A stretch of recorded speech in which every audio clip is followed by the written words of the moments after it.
Hi guys, welcome back to my channel. My name is Beatriz, and in this video we will be discussing things I've read lately.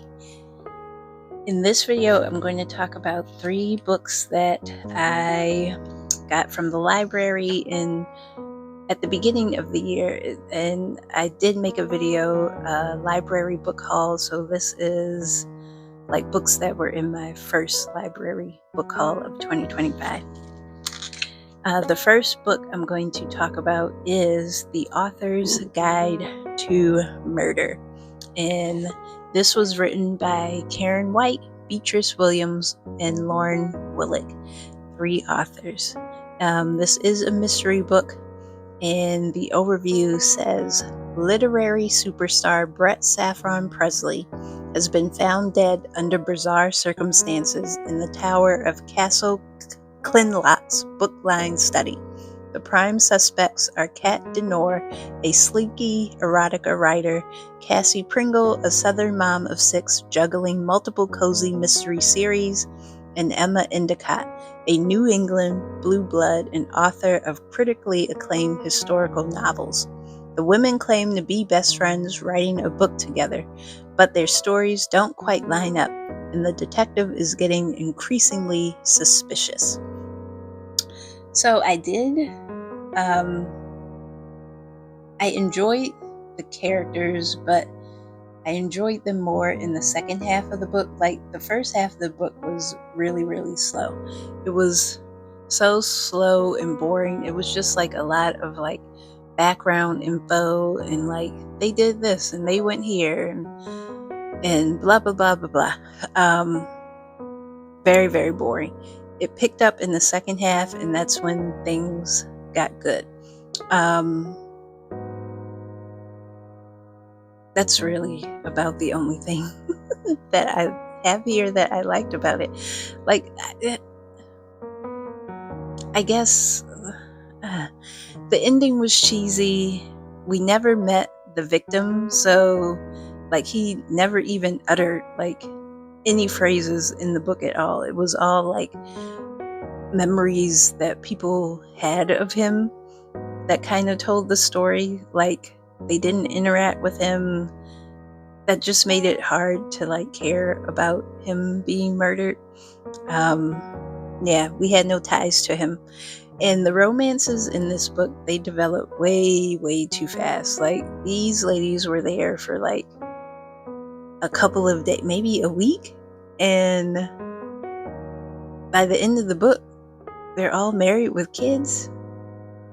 It just went way too fast. And the other thing is, I guess this was also supposed to be a satire about book writers, and I don't know, it was just very, very cheesy. The mystery wasn't that hard to figure out. Like, I really don't have too much like good things to say. I did end up giving this a 3.5, but I picked it up because I was intrigued by the 3 authors writing the story, but it just seemed like the story wasn't cohesive. Like, maybe like this person wrote this half of the book, this person wrote this half, this person wrote this half, and like you could tell, like, I guess if you're familiar with their writing, which parts that they wrote. And I don't know, it just didn't feel like a cohesive story. Like, the whole idea of these ladies going to the castle is that, they're supposed to be there as best friends writing a story. And it's like, well, like, it just seemed like there were 2 things going on in the story at one time. Like, they're looking for, I guess, like, background on the story that they're writing, but they're not actually writing a story. So a lot of time is spent on this like cover story that they have cooked up just to get them to the castle. And it's like, but you guys aren't really doing this, so why does it matter if you're not really writing this book? So yeah, let's move on. 3.5 stars. We can move on to the next book. The next book I'm going to talk about is Murder at the Opera, and this is an Atlas Catesby mystery written by D.M. Quincy, and this is a cozy mystery, and this is the third book in the series. And the summary says, amateur sleuth Atlas Catesby's night at the opera ends abruptly when a notorious courtesan is shot to death in Covent Garden. The infamous victim was the mistress of the Marquis of Vesey, Atlas's former brother-in-law. Atlas blames Vesey for the death of his sister Phoebe and seizes the opportunity to potentially avenge his sister's death.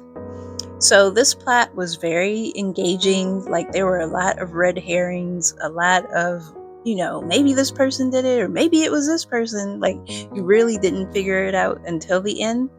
I enjoyed the characters, like Atlas's brothers and sisters, and his other family members. The romance between Atlas and Liliana, who is the other lead character in this story, is boring. And Atlas is, he's kind of, I don't know, I don't want to say like a douchebag, but because he's not that bad, but he's just like, he's very prickly. And the only other thing I didn't like, this is like the last book in the series. So the author, she tied up things like pretty well. Like, you don't really have any major questions that are outstanding. But I was just sad that this is the last book because I was hoping that there would be more. And this is the third in the series. So you get 2 other books, and yes, you should read them in order. I mean, you could read this one without reading the other 2, but it's nice just because it is 3 in the series. It's nice seeing the resolution if you read them all. Yeah, so I ended up giving this one a 3.5 out of 5 stars. The next book I'm going to talk about is The Teller of Small Fortunes by Julie Leong, or Long. I think it's Leong. I'm not sure. In the overview here, Tao is an immigrant fortune teller traveling between villages with just her trusty mule for company. But a small fortune becomes something more when a reformed thief and ex-mercenary recruit her into their search for a lost child. Soon they're joined by a baker with a need for adventure and a slightly magical cat. Now this book, I really, really enjoyed this book. It was just like, I guess you could say like a palate cleanser, but I didn't use it as a palate cleanser. But this was like the first book that I read in 2025. So it was just like a nice way to start off the year. Nice and fuzzy and warm, just like a nice little story. It's an easy read. It's a pretty thin book. You can get through it very, very quickly. And it was just like a nice fantasy. There's magic involved, but it's like not a super like complicated magic system. You really don't even get any explanation on how it works. There's like gnomes in the story, trolls, magic cats, spells, that kind of stuff. One thing I wasn't expecting was that there were some discussion questions at the end, and I do like that in my books. With discussion questions, I think those are good just to make you think. Like, if you aren't ready to like leave the story, like you can just think through, what was the author trying to get at with this? And or if you find someone else who's read the story, you can talk about it with them. So I like this discussion questions. Like I said, like the magic, there wasn't like a lot of magic, like an overly complicated system of magic. I would have liked to have seen like a little bit more. Like, it is a fantasy book, so like, I don't know, like a little bit more magic, like it, and explain how it works.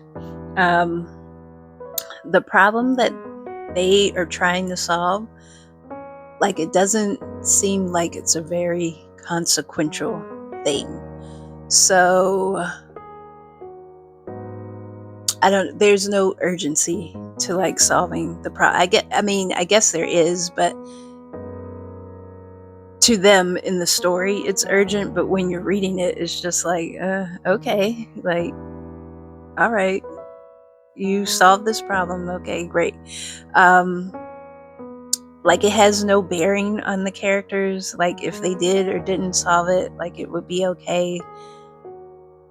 Like, yeah, there was just no urgency to me in seeing it resolved. Like, yeah.